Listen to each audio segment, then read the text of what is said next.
This is a new voice for a new Scotland. Radio.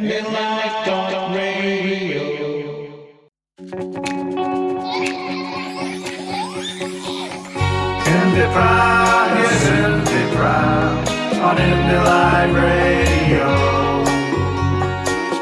Indie Prime, yes, Indie Prime on Indie Live Radio. Welcome to the latest Indie Pram podcast, and today my special guest is Rona Mackay, who's the member of the Scottish Parliament for Strathkelvin and Bearsden. A very good day to you, Rona. Hi Ray, really nice to be here. Thank you for asking me to do this. That's a pleasure. Now, Rona, could we start off and could you give a bit of explanation about the constituency that you represent? Sure. Okay, I was elected in 2016 as the MSP for Strathkelvin and Bearsden. So my constituency is really quite diverse. I represent half of Bearsden, which is a bit bizarre, but it's Bearsden South. And my constituency takes in Bishopbriggs, Torrens, Kirkintilloch, Lenzie, the villages such as Milton-le-Campsie, Lennoxtown, Twecker. So as you can hear, it's pretty diverse. It covers a wide area. But I've got to know it really well over the past few years, and you know, I'm full of praise for it in many ways. It has a fantastic voluntary sector which works very well together, and it really improves the quality of life for people in the area. And I've really been enjoying getting to know all the great stuff that people are doing. And as a region, as a constituency, it's quite balanced between housing and also employment generation. It is. It's one of the better areas, obviously not perfect, and there are areas that need a lot of improvement. Housing, of course, is an issue, and you know, in Eastern Bartonshire generally, well, like everywhere in Scotland, we need to build more houses. We need to build more social housing.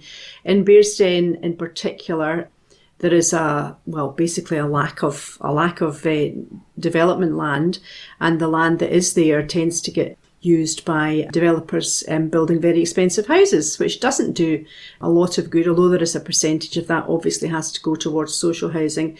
There is a bit of a problem with planning because there are so many large houses and the area is just becoming more and more built up.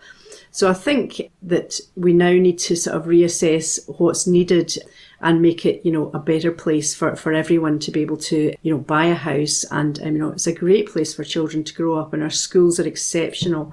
But we just need to get the balance in housing right, I think. And yes, I mean, in other parts of my constituency, there's new housing going up all the time, which is obviously great. But as I say, I think we need to just get it balanced properly so that it's affordable for everyone. Talking about planning, is Eastern Bartonshire is not under the radar as far as fracking is concerned?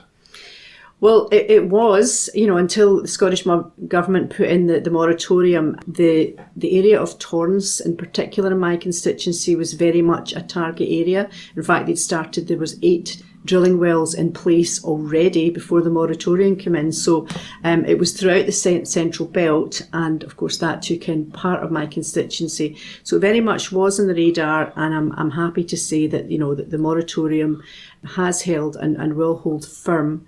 And I was, you know, very involved in the anti-fracking movement, and still will be if it ever comes back. But I'm convinced that as long as our government's in power, there will be no fracking in Scotland. How do you feel about the local Member of Parliament, Jo Swinson, who's a Liberal Democrat? She voted for fracking.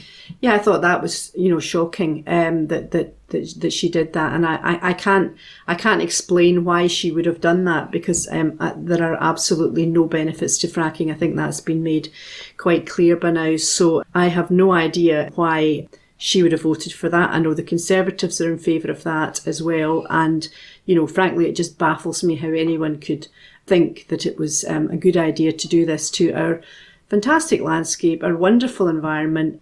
And in the area of Torrens, as I spoke about earlier, there are just some amazing wildlife habitats and walks, and fracking would have destroyed the area basically. So I will never support it. I'm very, very strong about that. You're hands-on as far as Holyrood is concerned, insofar as what's happening for the Holyrood end as far as Brexit, and also looking after the interest of our EU friends who've made Scotland a home. What's your thoughts on both those areas?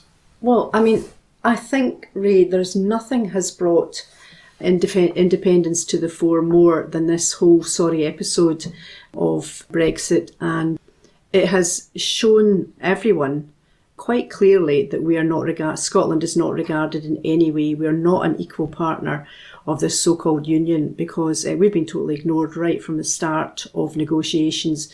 I can remember when our Brexit Minister Michael Russell started going down to London for joint meetings with the UK government, and he would report back to our meeting in Parliament and say, well, no progress been made there, and every week it was the same, and it soon became clear that we were just not in the picture.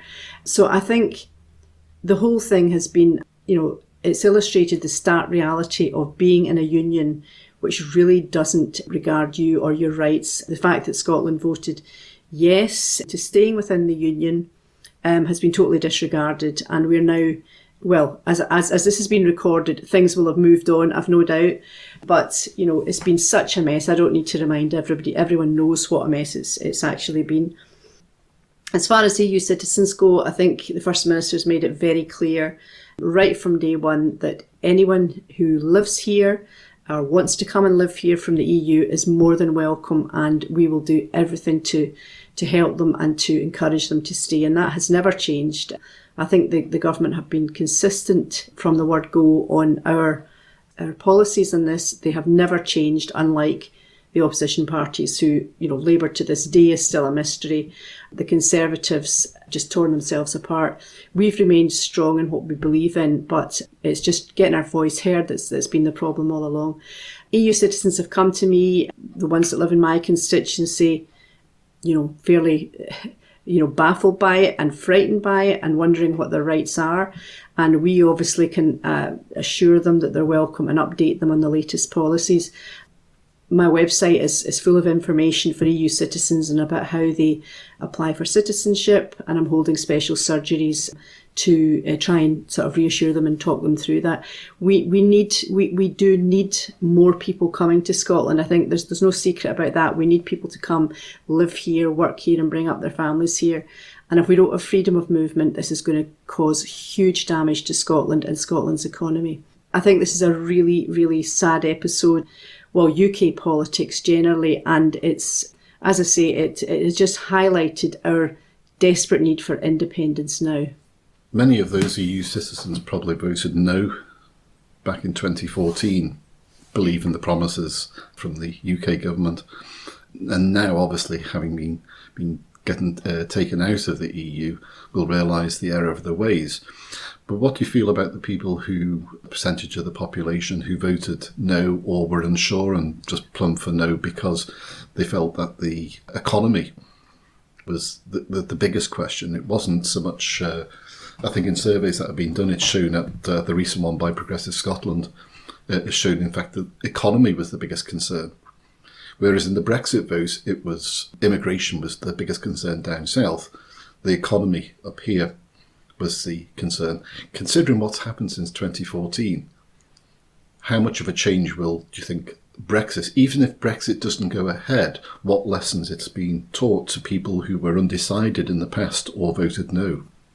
Well, I mean, I think, since then we now realise the enormity of the decision to leave, not our decision, but the rest of the UK decision to leave the EU, because the facts and figures about job losses and businesses struggling, and, not even to mention the fishing industry in the northeast, all these facts are now coming out, far too late, in my opinion. People did not make an informed choice at the time.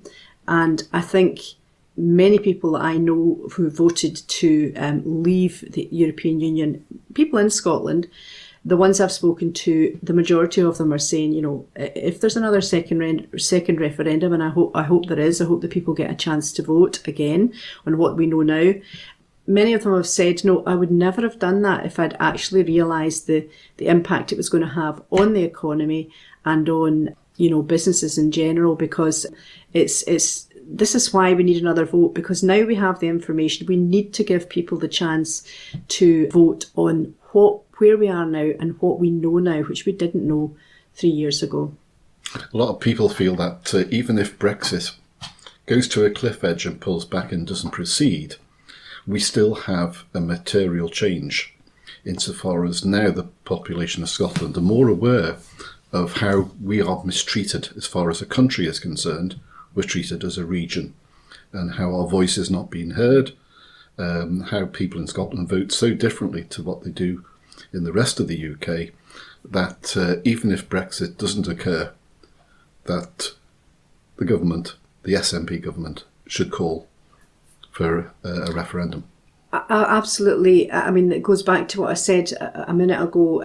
Absolutely right. It has just highlighted, how Scotland is regarded and how we're not an equal part. It's definitely not an equal partnership. We now know that for sure. In the past, we would say that, and people would say, oh, well, that's just you want independence. I think people, even unionists now, realise they could not argue that we've been treated fairly throughout this whole thing. And I think that's going to make a huge difference when the next independence referendum comes around, because people are going to think back, do I really want to be so disrespected the way that we have been? And as I say, anecdotally, I know people saying to me, no, enough is enough. It's time. We can do better, and Scotland must have a better governance than this. So I think the next independence referendum we'll see people will vote with their feet in terms of we're not having this, and I think our vote will go way up. Mark Carney, the Governor of the Bank of England, was asked recently what the value of Scotland was to the UK, and he said north of £1 trillion a year. Yeah. How does that make you feel when you consider all the comments regarding Scotland is too poor? And they will hit on that again next time round. Yeah, well, I think they will, but I don't think so many people will believe them. We did so well the last time, coming from a starting point of 28% and getting 45% compared to where we were at that time. The EU and Brexit wasn't an issue, and we did so well. So I think, I'm not an economist by any means, but I think that people will now realise that we can stand on our own 2 feet and be very prosperous when we're allowed just to control our own affairs and our own finances. So I think that'll be much less of an issue. And I know that even from being out on the doors and canvassing, it's much easier now to have a conversation with people about Scotland's worth and how much more able we will be to handle our own affairs. Because, in fact, there was that very recent survey, in fact, from the National Office of Statistics, showing that the value of natural resources in Scotland actually represented a third of the whole of the UK. Yeah. Well, that's impressive. It's impressive. We've always known that. We've known that, but it's been hard to get that across to people on the doors who don't support independence, because they've always been told throughout their adult lives, throughout their voting life, that we couldn't possibly do it and that we need England. And so it's very, very hard to get someone to say, I need to look at this again and take that into account. But I do think what's happened over the past three years has changed things so much that we'll be in a much better position now to and we know, we do know that people are going from no to yes, and we know that through statistics and through our canvassing. We know that for a fact. So I think our job the next time will be to reassure people that that's where we are, and I think it will be easier for us. Never easy, but easier for us than last time. That's super, because I'll just going to give you my perspective for a moment, because as you know, I'm also a member of English Scots VS. Yeah. I've lived in Scotland for 42 years. Mm-hmm. I am now a pensioner. Mm-hmm. But I lived in England. Mm-hmm. I lived in Wales. Mm-hmm. And what I bring to the table up here is only based on my experience. That experience for me is knowing how people live down south, how people think down south, how people think about Scotland or don't think about Scotland. And when I moved up here and saw how Scots were treated, it was a gradual but very noticeable experience, which eventually, when I got to meet you for the first time those years ago, was a time of my awakening of why aren't Scots realising or appreciating how badly they're treated, because folk down south wouldn't accept it. Yeah, absolutely. And yet I really, that's why I work so hard in the grassroots movement, because people really need to be informed. And I think, I mean, Ray, you do work so hard and have been in all the time I've known you, and it's so important to have people like yourself speaking up for independence. I mean, I've gone to, when I've been canvassing, I remember going to a door recently, and one woman was in her garden and she said, "Oh, you're not going to want to talk to me, I'm English." And, that just does not make sense. She lives here, and we need to have a conversation with her about the benefits that you have when you live in Scotland, and how, we want a more socially just country, which you will never get south of the border when you have a Tory government. I mean, that speaks for itself. So we want to encourage everybody that lives here, to our intents purposes, is Scottish. And we want them just to know the benefits of being here. So it's so important to have people like you and English Scots for Yes involved. Because it's normal, because the slogan for English Scots for Yes, it's not where you're born, it's where you choose to live. Sure. It is exactly the same for someone who's decided in the past maybe to emigrate to Australia or Canada. They're going to make the best of their life there. Yeah. People who've moved from England, Wales, Ireland, or anywhere in Europe or throughout the world and made Scotland their home. Exactly. They want it to make the best life where they You're decided. not an outsider. You live here, so you're part of the Scottish nation and your community. So you never should be made to feel like an outsider, and you need to have your voice heard. So this idea that it's only Scottish people that can, or people that were born in Scotland that can support independence, is nonsense. And we know that from our membership. We have European nationals even before Brexit that have been members, because they live here and they love it, and they realise what they have to gain from being here. And as I say, that's so important. It's not just all people like myself that were born in Glasgow that are members of or born in other parts of Scotland that are members of the independence movement. Because one thing I've seen since 2014, there wasn't much defence for the if you're voting independence, you're anti-English. There wasn't too much defence of that. There was some defence. But since 2014, there's been a fantastic learning curve. Absolutely. And now we don't get that message come across. There's that shout comes across so left. Oh, you're anti-English. This is a lot of people down in England are realising. In fact, I understand the membership of the SNP branch in London has zoomed up incredibly. I saw that. Yeah, I saw that. Absolutely. So, they want SNP MPs to be standing down there, but obviously that's not going to happen. It, So, and I think it's it's getting. There will always be diehard unionists, no matter what you say and what you do, that will never support independence, and that's a democracy. They've got a right to do that. But the facts are that more and more people are now realising, how good it is to live here with all our policies and our sort of forward-thinking policies that over the past 10 years we've managed to put in. Yep. I mean, the obvious ones are free prescriptions, free tuition. We now have free personal care for under 65s, which is incredible. And most countries are actually in awe of that. I mean, I've only named a few. That there's just so much.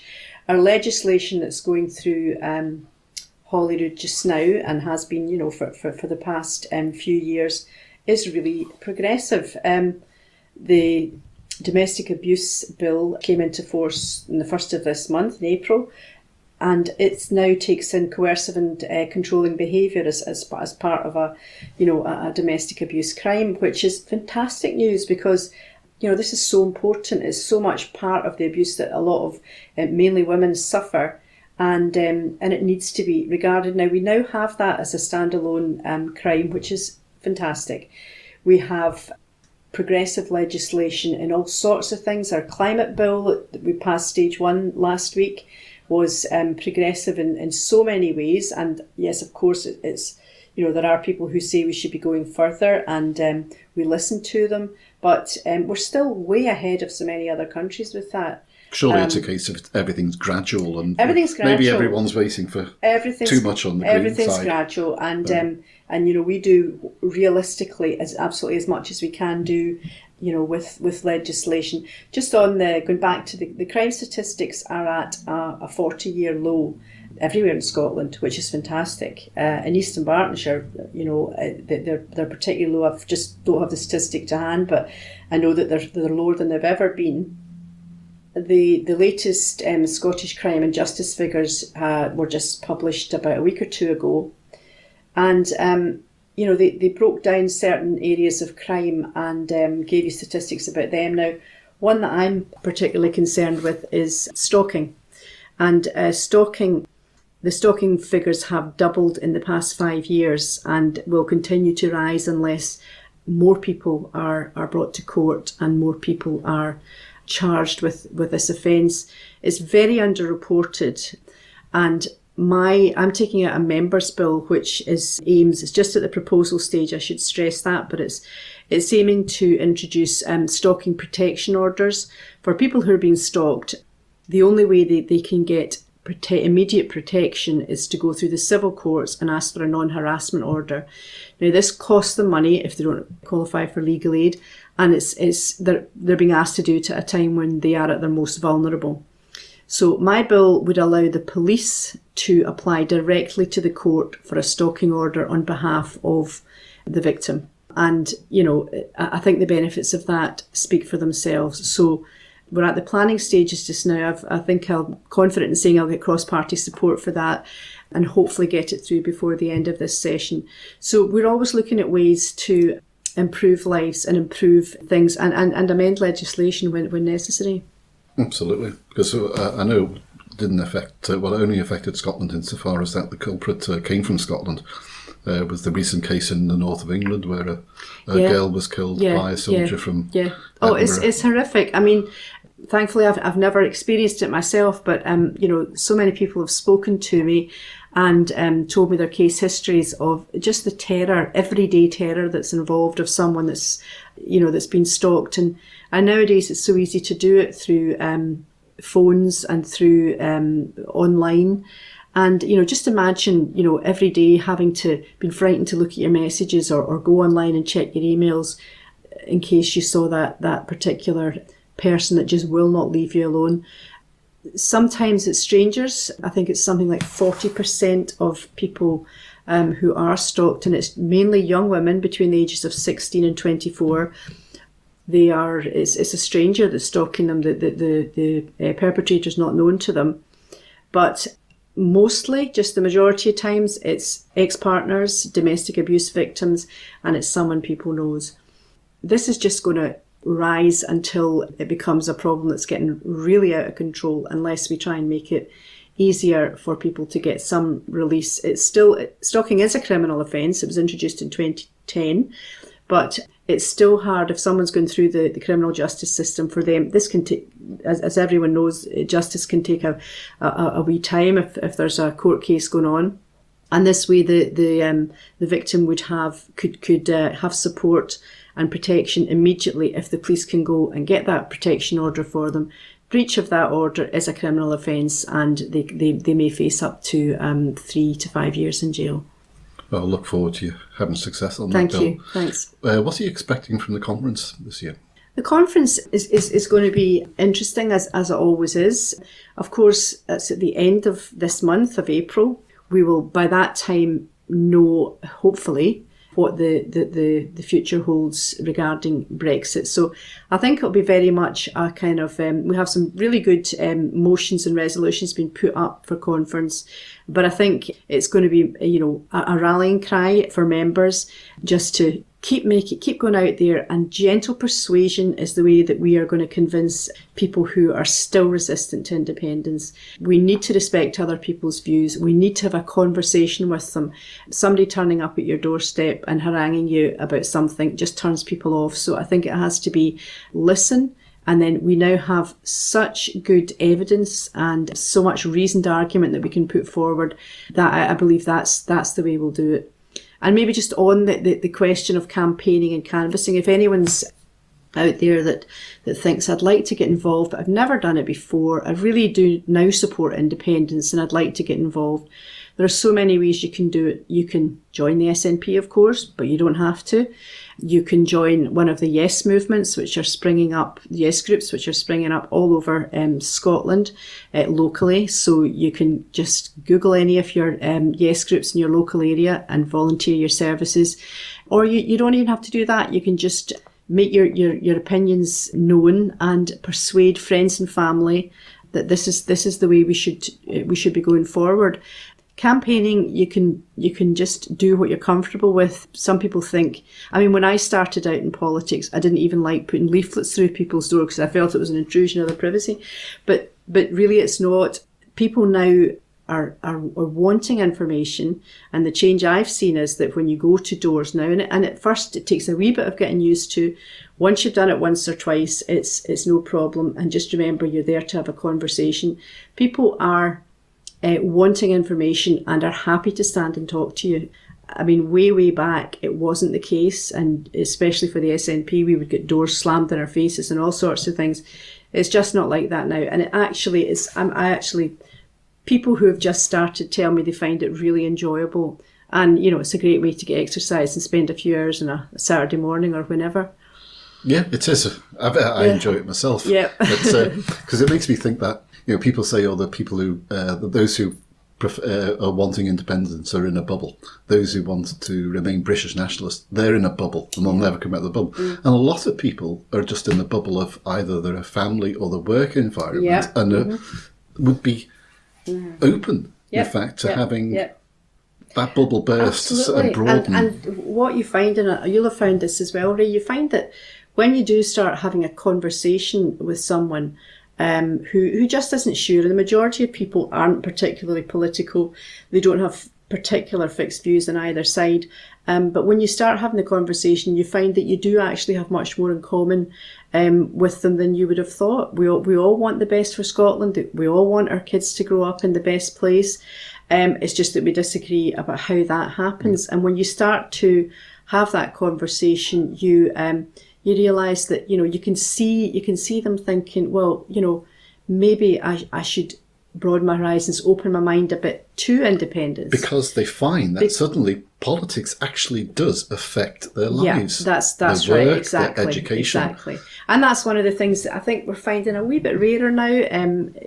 Years gone by, you would hear people saying, I'm not interested in politics. I have nothing to do with it. I don't even vote. Now I know we still have a problem with turnout. That's not to be apathetic about that, but most people, and I'm glad to say women now, are saying, they want a conversation and they have an opinion, which before, you would often get people not wanting to talk to you because they felt they didn't know enough about it.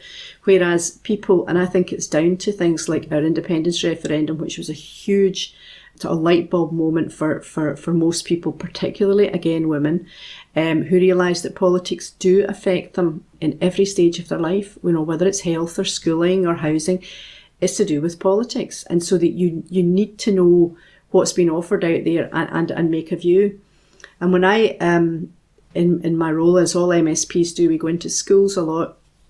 We're invited to go in and talk to children and just about our job and about what we do. And some of the questions are absolutely fascinating. The youngsters are much more informed than certainly I was ever at their age. And they can ask you mature questions, and they're very enthusiastic to talk about politics and what this means and what that means. And I find that hugely encouraging. And the fact that 16-year-olds can vote is, again, such a progressive move for our country, because it's their future. And I mean, that's the other thing about Brexit. A lot of the people who voted no were in the older demographic age group. They should be voting for their grandchildren and their children, not themselves. It's not really going to affect them. So I think we need to open people's minds to that. What are you doing to your grandchild or your child's future? I wouldn't want my grandchildren not to be European. So I think people need to think about it in a less selfish way. Well, Rona, that's been super. It's been actually really interesting, and I hope we can do this again sometime. Oh, certainly. Thank you. Thank you very much. Enjoyed our chat. Thank you very much for your contribution to the Indie Pram podcast. Until the next time, cheerio. Thank you very much. Pleasure. Indie Pram. on Indie Live Radio. Indie Prime, yes, Indie Prime on Indie Live Radio.